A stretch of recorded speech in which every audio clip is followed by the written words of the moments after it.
You call yourself a good man, yet you bend the moment no one is watching.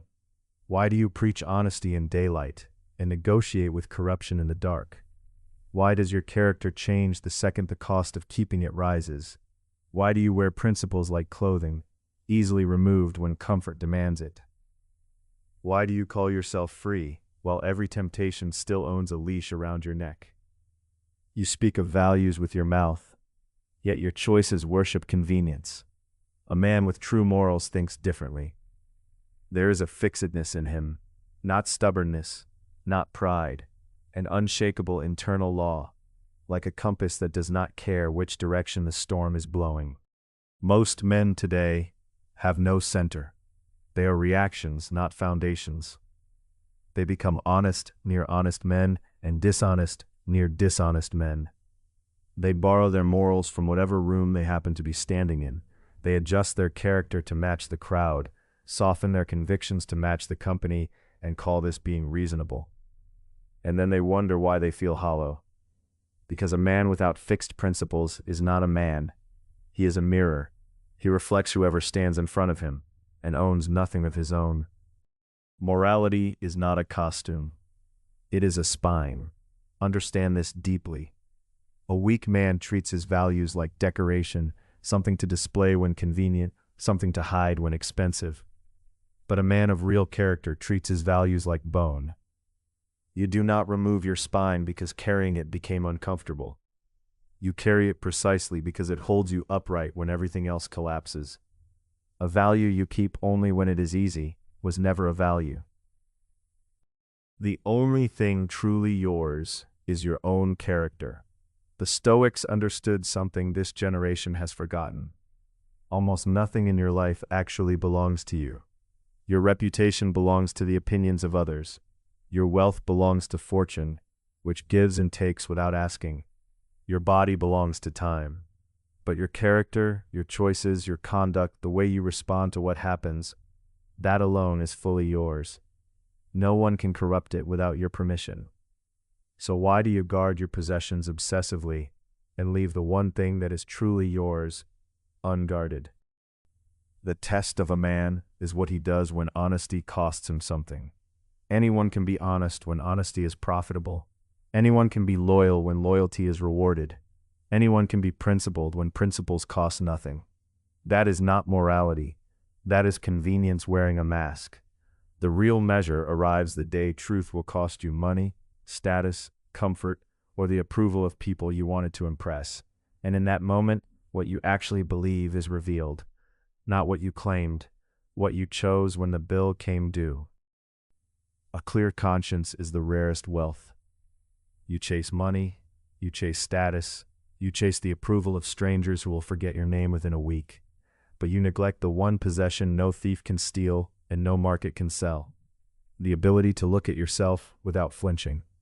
A man with a clean conscience walks through the world weightless. A man with a stained one carries a prison wherever he goes. Seneca said it plainly. A guilty mind is never secure. It convicts itself in the silence.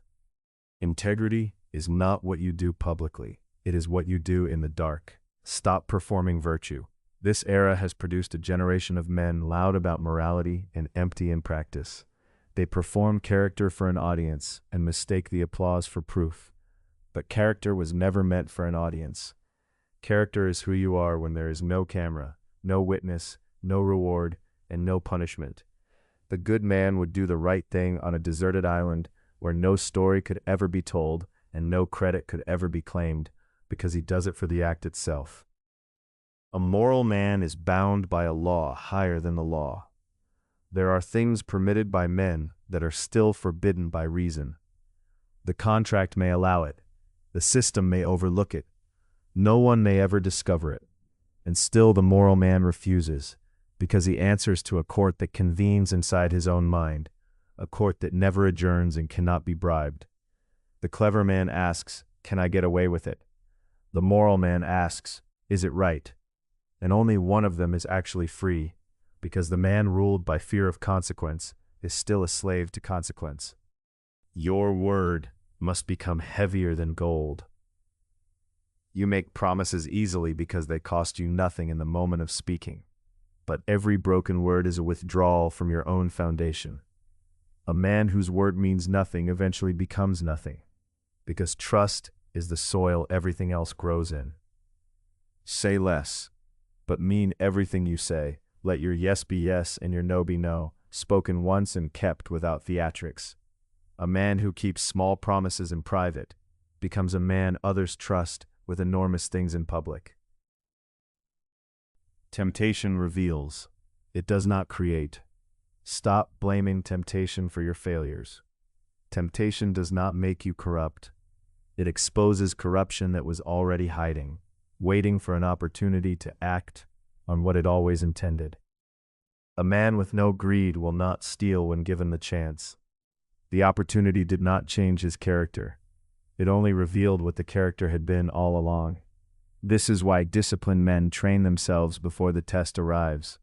They rehearse virtue in calm seasons, so that when the great temptation comes, refusing it is not a struggle, but a reflex. Comfort corrupts faster than suffering. There is a strange truth most men refuse to hear. It is rarely hardship that destroys a man's morals. It is comfort.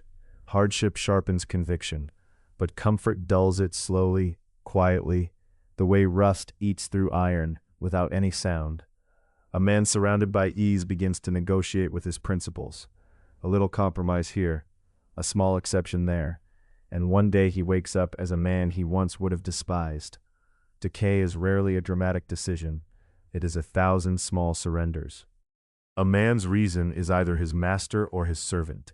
Within you are two forces, the animal that wants comfort, pleasure, escape, and ease at any cost, and the reason that can govern that animal and bend it towards something higher. Most men have surrendered the throne. They let appetite rule and call it freedom. But a man ruled by his impulses is not free. He is dragged. The truly free man is the one who governs himself, who can say no to his own desires. Show me a man who controls his own desires, and I will show you a man no one can purchase. A moral man does not meet an enemy to fear. He fears becoming his own. Weak men measure themselves against others. At least I am not as bad as him. That is the lowest standard a man can hold. A man of real character does not compare downward. He competes against the better version of himself that he knows he is capable of becoming. His true enemy is not other men. His enemy is the lazy, dishonest, cowardly version of himself, waiting patiently for the day he grows tired of resisting. No external enemy has ever destroyed a man as thoroughly as the enemy he carries within. Justice begins with the man in the mirror. You demand fairness from the world while practicing none in private. You want others to be honest with you while you shade the truth whenever it serves your advantage. You rage at the corruption of powerful men while quietly committing the same corruption on the only scale available to you. A moral man cannot demand from the world what he refuses to give in his own small kingdom. The reformation of the world is a fantasy for men who have not yet attempted the far harder reformation of themselves. Set your own house in order before you judge the city. Some doors must stay closed even when they are open. Opportunity is not always invitation. There will be paths to wealth, paths to advantage, paths to victory that lie wide open before you, requiring only that you abandon one principle to walk through them. Weak men call this being practical. A moral man sees the same open door and recognizes it as a trap dressed as a gift. The discipline required to refuse a profitable wrong is far greater than the discipline required to pursue an honest gain. A man is defined as much by what he refuses as by what he chases. Guilt is a teacher. Shamelessness is a disease. When a moral man does wrong, and he will, because he is still a man and not a statue, something inside him protests. That discomfort is not weakness. It is the conscience still alive, still standing guard at the gate. Fear the day that voice goes silent.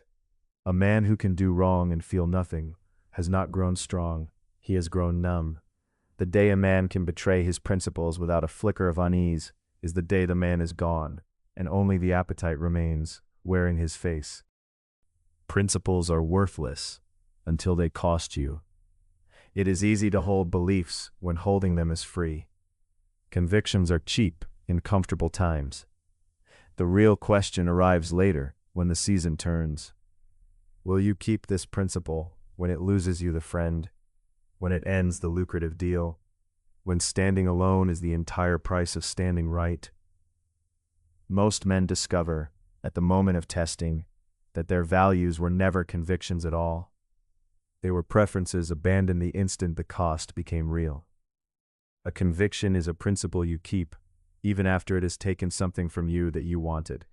The moral man is hardest on himself and gentlest with others.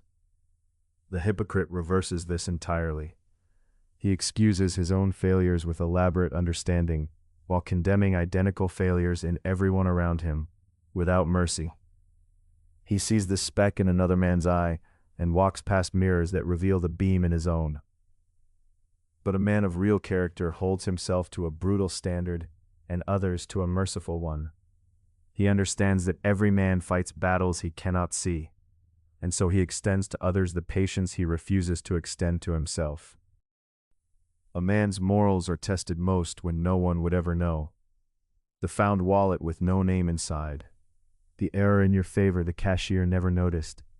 The truth you could bury forever with no possible consequence. These quiet moments, witnessed by no one and recorded nowhere, decide what kind of man you actually are. Because the man you are in secret is the only man you truly are. Everything public is performance. Everything private is identity. Build your character in the rooms where no one is watching, and you will never have to fear the rooms where everyone is. Anger is the acid that dissolves a man's judgment. A man with morals is not a man without temper. He is a man who governs it. When insulted, the weak man reacts instantly, and in reacting he surrenders his character to whoever provoked him. Marcus Aurelius reminded himself each morning that he would meet the ungrateful, the arrogant, the dishonest, and that none of them could truly harm him unless he allowed their behavior to corrupt his own. A moral man refuses to let another man's vice dictate his own response. Wealth and poverty both reveal the same man. You believe money would change you. You are wrong. Money does not change a man. It magnifies him. It removes the constraints that poverty placed on his desires and lets him become at full scale exactly what he always was in miniature. A generous poor man becomes a generous rich man. A greedy poor man, given fortune, becomes a monster. The moral man behaves in scarcity as he intends to behave in abundance. Fortune is not a test of whether you will change. It is a revelation of what you were beneath the limits all along. Death is the final auditor of a man's choices. Keep your end always before you, not to fill you with dread, but to clarify what matters. The Stoics meditated on death, not because they were morbid, but because nothing exposes the smallness of a dishonest gain like the knowledge that you will not carry it past the grave.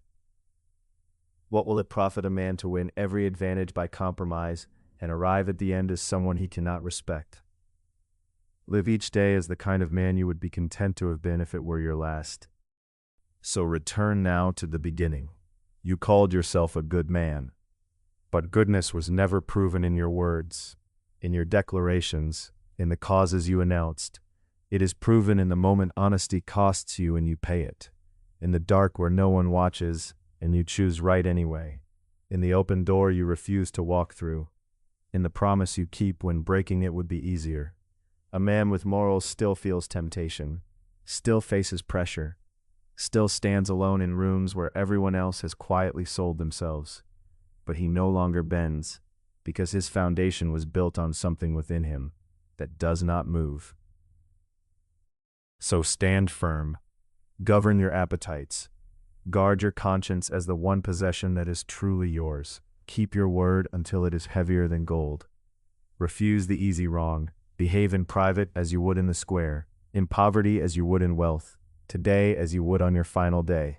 And when the price of doing right rises again, and it will, when the offer climbs, and the crowd looks away and the loophole opens wide before you, remember this: anyone can be bought when the offer is high enough. A man with morals simply is not for sale.